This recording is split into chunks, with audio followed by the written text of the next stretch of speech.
Hi, I'm Artie Eggendorf from Energy's Way, and I have been sharing with people for years that amazing, quite unprecedented changes can come of great benefit to us energetically by moving in figure-8 patterns, and most simply doing it with the heart and allowing those movements to radiate so that we welcome them into all the rest of our major joints. The question that many people have is, why do that? The simplest answer is, well, don't believe me, test and see for yourself. And the more sensitive you are, the more you'll find what the differences are. And particularly if you're subtle energy literate, and there are 3 videotapes on my YouTube playlist that instruct you on how to become energy literate, so that you can assess quantitatively the changes in your chakras and your auras as you do this a few minutes at a time and over the course of days, months, and so on. But then there's the question of how to understand this. And it's not just an intellectual issue.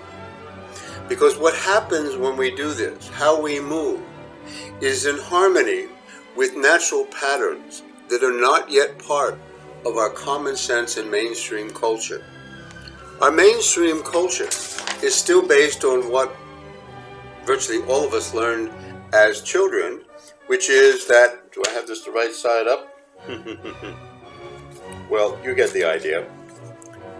The coordinate system, X, Y, Z, everything is charted and mapped that way. We build our buildings this way.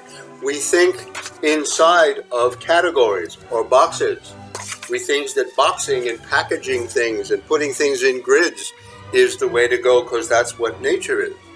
And it turns out that the more I investigated what's going on here, what accounts for the immense power of this change in practice or this addition, refinement of practices, it is a profound alteration of the deeply embedded assumptions about the structure of reality. It's not just that we all grow up with a sense that, well, I'm not good enough. We also grew up with a sense that reality is in boxes, and so am I, and the dead star stuff that makes up the body is boxed that way, and atoms and molecules and so on, and the periodic table and the grids and all the rest of that. So let me share with you the alternatives and how I give some steps so that you can see this for yourself. And go back over the tape and absorb it, because this is education that will be standard in the primary school curriculum in the next generation.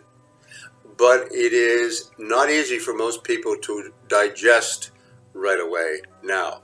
So let me start with a just short little reflection on how this discovery first came. It was decades into my doing body, mind, spirit disciplines and energy healing and certified in a number of disciplines.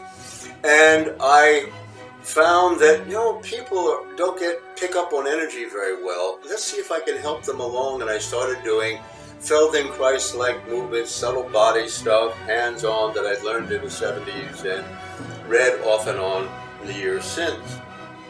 And then I realized I need some professional level training in this. And I went back, and a year into that intensive training, I got up one morning from the subtle body moves, meditation, yoga, and I found myself moving like this. Oh, you could call it Zen walk, but it was a whole lot more delicious than I ever found before. Wow, did this feel good. And then because I'm clairsentient enough, psychic enough, and could read energy just for the heck of it, what's happening in my energy? Found it doubling in minutes. What? So over subsequent days of getting up and doing these movements, I could shift into it at will, where I'm being moved by the moving. It sounds a little paradoxical, and it is until you get the hang of it. I also noticed that my joints were moving in a very particular pattern. At first I thought it was circles, and then I saw, no, it's doing that. And everybody says, oh, infinity.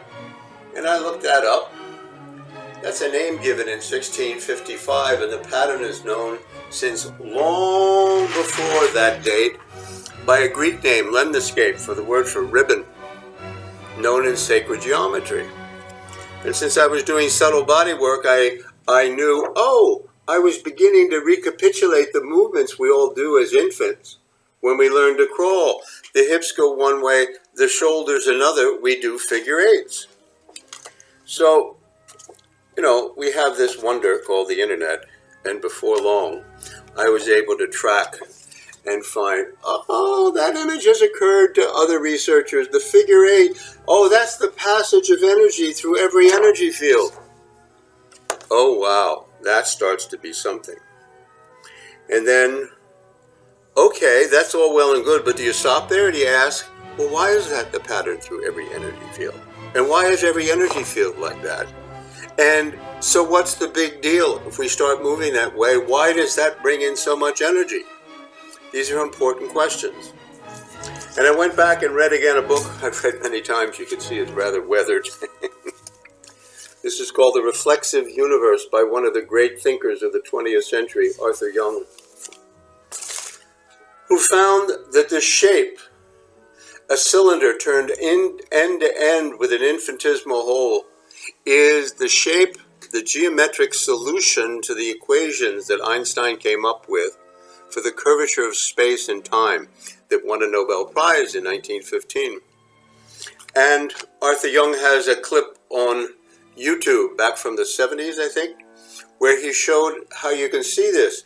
The formula can be boiled down to the area of a circle and the circumference of a circle. So the torus, that's what is called T-O-R-U-S, is formed by anchoring the circle at one point on its perimeter, turning it through 360 degrees, and you get what I, as a New York Jew, love to call a fat bagel. You cut the fat bagel down the middle from the top, you get two circles side by side. That's the figure eight for energy going through every energy field. Well, that's pretty cool. That tells you a whole lot. That's very exciting. It's far more than I knew at the beginning, and so many things start to correspond. But then comes a recollection. And back in the late 70s, I heard a man speak named Buckminster Fuller, and I bought his incredible book called Synergetics. I never had the whatever it took to read this book, but I started dipping in, and it's available online, free, and it has a wonderful index that the original publication doesn't. And before long, I found my way to Bucky, who you like to be called Bucky Fuller's drawings of various instances of the torus. You can see the energy field of trees. You can see apples and also oranges are in a torus shape. The energy field of the earth, a magnetic field. The pneumatic, the inner tube of a tire, and the atomic explosion, and so on. Wow. The torus, he says, is the basic shape for how energy forms itself dynamically. Interestingly, I'll just take a footnote. I also came across from 1921 a series of lectures by Rudolf Steiner saying, oh, the three forces in the universe are expanding, contracting, and mediating between, and it follows the lemniscate shape. So why all that? Buckminster Fuller was amazing in his insights. He said, this arrangement, known since ancient times, of the number of spheres that pack exactly around a central one is 12 around 1. Who cares about that? Well, as Bucky laid out, the number of spokes in a bicycle wheel you need minimum to keep it sturdy is 12. And we find this 12 in 1 as I began to search more and more. The number of constellations in the zodiac, 12 in 1 zodiac. And the number of ribs in one chest, yep, 12 in one. The number of cranial nerves in our one head, 12 in one. And then, here I was doing all this body work. Surprise of surprises, I'd never bothered to count. 2 ankles, 2 knees, 2 hips, 2 shoulders, 2 elbows, wrists, and head on neck. 6 times 2 for 12, plus a 13th. The ancient Mayans had that very clear. 13 major joints. So, one last one. How many meridians in Chinese medicine? The main number given is 12 in one. And, by the way, all of this was known since ancient times in sacred teachings. The energy centers of our body and the constellations in the zodiac have deep correspondences. Only that's been lost to us. So, how do you make sense of all this? And what does this have to do with the discovery of an amazing boost to any energy practice? Well, again, I want to go back and cite this. We hold ourselves rigid. It is the way we imitate the thought structure of what reality is. We think our body is a box and our arms and legs are hinges, except for people with certain ethnic backgrounds who might, go like this.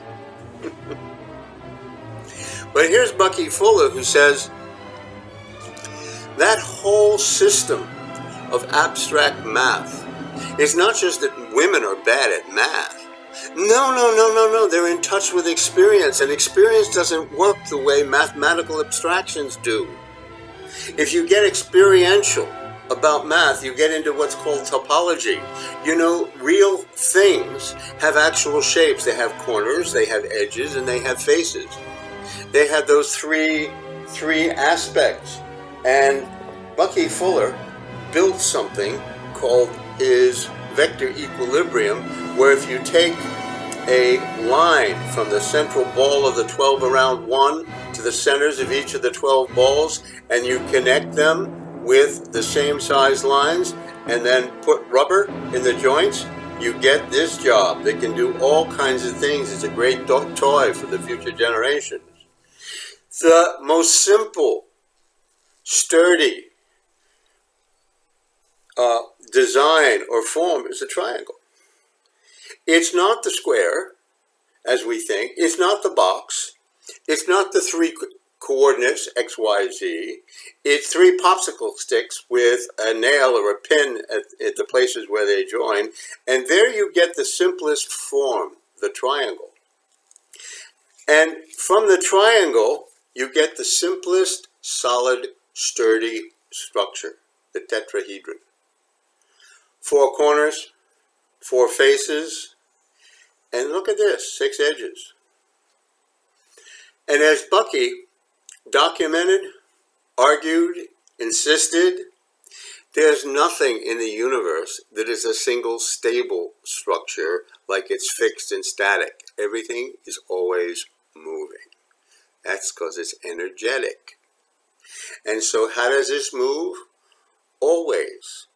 Particularly inside out and outside in. So the edges, with an inside and outside, 6 of them, 6 times 2 is 12. This makes the vector equilibrium, or the shape of the inner structure of this, the 12 vectors that come out. And what this is doing all the time, it's going like this. And how it goes like this? It collapses, octahedron, and comes out again, and turns the other way, see if I can get it to work right, and so on. This is how every energy field is going. This is how all of us wants to go, but we keep ourselves boxed. We don't enter into synchrony with it all. But as soon as we start, and we develop enough fluidity, whether it's, let's see if the heart goes up and around to the right and down and up around to the left. And then everything goes the opposite way, the nose and the hips. This takes a little learning, and the videotape that I have on the playlist, Leading with the Heart, Energy's Way, Moving, Leading with the Heart, you have to stop and start it. And yes, coaching helps a lot. And there are all kinds of moves to have fluidity come in where all the 12 chakras are. But here's the point of points. There's a lot of talk about divinely feminine rising of creation and healing.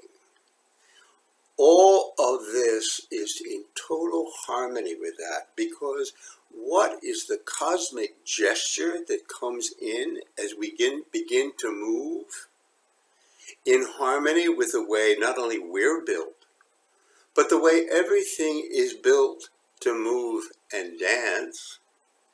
The gesture is this. It is cosmic hugging. It comes in and soothes.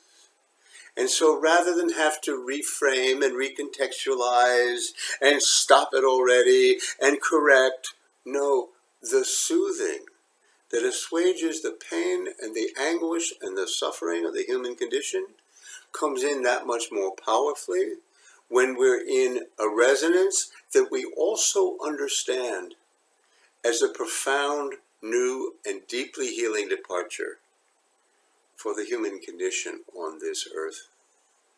So, however much this can help, thanks for watching, listening, and taking in. And I invite you to sample some more of the clips on the Welcome to Energy's Way playlist on YouTube. And of course, you'll know how to find me. I'm Artie at Energy's Way.